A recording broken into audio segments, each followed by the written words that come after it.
مساء الفل يا جدعان، النهارده جايب لكم حاجه جامده جدا. هقول لكم اغرب اوامر ممكن تعملوها في ماينكرافت. وهي مثلا هتخليك ساحر ماينكرافت بجد، هتحس ان انت سحرت ماينكرافت، بقيت صاحب اللعبه. انت بقيت نوتش ذات نفسه يا اسطى. ونروح يلا على الاوامر. واستنى على فكره، استنى لاخر الفيديو، في امر جامد هيعجبك قوي.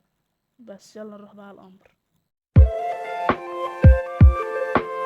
واول امر معانا هو ان انت هتراس بين برق في السماء. ازاي؟ تعالى كده اوريك.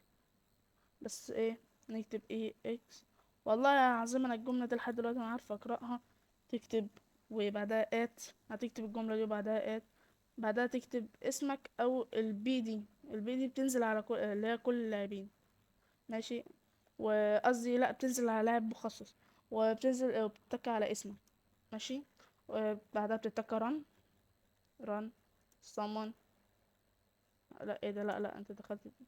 run summon. بعدها ايه light bolt. ناخدها بس كده كوبي. وبعد ما خدناها كوبي، بص، بنزل بره في الارض اهو. اهو. اهو. ممكن تقعد تعملها بصاحبك عادي يعني. تعالى كده نجربها على الخنازير دول. البيج. هو رجلها عامله كده ليه؟ ده يا جدعان، ده الخنزير ملوش عين. احسن برضه. دي اقف يا جدعان. ايوه ايوه، انت خنزير محترم انت. طب انا ملحقتش، والله العظيم ملحقت. طب اقف يا اسطى. يا لهوي، ده انت خنزير استغفر الله. مش عايز اشتم، بس هات الحصان ده. طب هاتوا اي حاجه يا جدعان، هاتوا اي حاجه. هات ده. هات ده. انا مش عارف ايه ده، الدنيا قافله معاك يا ليه. ايوه كده تشبشوي. تشبشوي. يا جدعان، هي كل حاجه ملهاش عين ليه؟ ده ايه ده؟ بقى احلى لحم ده ولا إيه؟ لحمه واحده يا بخيله. يا بخيله لحمه. بس حلو حلو كفايه. نروح على الامر اللي بعده. والامر اللي بعده مش عارف هو الامر الكام صراحه، التالت ولا التاني، بس هنكتب في المونتاج باذن الله. الامر ده يخليك تفجر تي ان تي لوحده كده. ازاي؟ بصوا كده على الحته اللي تحت دي. هنعمل ايه الكوماند ده؟ هنكتب سلاش summon تي ان تي. تي ان تي خلصنا؟ لا والله. بعدها نعمل دي اللي هي علامتين طايره، وبعدها كلمه 10. ونعمل نفس العلامه تاني. بعدها نكتب ايه بقى؟ هنفتح القوس ده، قوسين نفس النظام ده. ونكتب جواه ايه؟ وربنا ما فاكرها، بس اسمها ايه؟ اف يو اس اي والنقطتين دول، لا، النقطتين دول. وهي 80. صح تمام. ايوه بص كده. اهو. هسيب اعمل الجهاز بتاعي يحصل حاجه. ده من اقل تي ان تي ده يبوظ. نعمل، بس انا نسيت اخد بتاع كوبي. بس يلا نروح على اللي بعده. لو عاوز تبقى نينجا ترتر، موجود عندي 2 بي. احلى اكواد لتكون نينجا ترتر.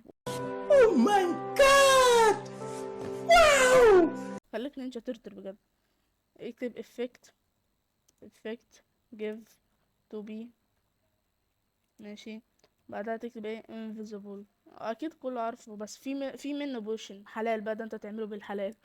وفي invisible ممكن لمدى طويل يعني لحد ما تموت في اللعب. بس احنا مش عاوزين كده، احنا هنعمل مثلا 15 ثانية. 10 ثواني. ونعمل واحد ترو. بس. حط كده اختفينا. حد شايفني؟ انت سامعني؟ هل تسمعني؟ بس هو دي بقى. بس خلينا بس نرجع كده الحياة بتاعتنا. واخر بقى امر ده، اللي اخر ناس هتتعجب بيه أوي واول مرة تشوفه. يلا بينا. لما قلت لك في اول الحلقة ان في مفاجأة في اخر الفيديو، مفاجأة جت اهي. انا ممكن هرسبان لك عملاق في اللعبة. يعني انت بدل ما تروح تحمل مود ومش عارف تقعد تركبه ويبوظ معاك وتحمل واحد تاني ومش عارف ايه، انا هجيب لك العملاق على طول يابا ترسبنه. اغلب لاعبين ماينكرافت مش عارفين، اغلبيتهم كلهم. فالامر هو ان انت هتكتب سلاش summon. السامون ده جه معانا كتير قوي في الفيديو. والجيند اللي هو عملاق. بس. اكتب بس استنى. ولا ناخد البتاع ده كوبي. ماشي. كنترول سي. بعدها نعمل difficulty peaceful الاول. difficulty، قصدي easy او hard يعني. بعدها نعمل ايه؟ نحط الوحش. بص كده بقى اهو. بص لي يا اعمى، يا اعمى بص لي هنا يا اعمى، استنى بس اما اطلع لك. ايه يابا، انت عشان يعني طول ما حدش قادر عليك. انت طويل قوي يا اسطى. انا عندي نظريه يا جدعان. هو ستيف مات وتحول زومبي صح؟ بس الزومبي ده شبه هدوم ستيف لو حد ركز. Oh my god! Wow! ودي كانت اغرب اوامر في ماينكرافت اللي انا وريتها لكم دي، وانت ممكن تعملها وتبهر بيها صاحبك. ولو عاوز جزء تاني باذن الله يعني بالاوامر دي، ممكن اجيب لك اوامر اغرب من كده كمان. اكتب لي تحت في الكومنتات، ولو الفيديو ده جاب دعم كويس يعني، باذن الله هنزل لكم الفيديو التاني، هنزل لكم اوامر غريبه جدا.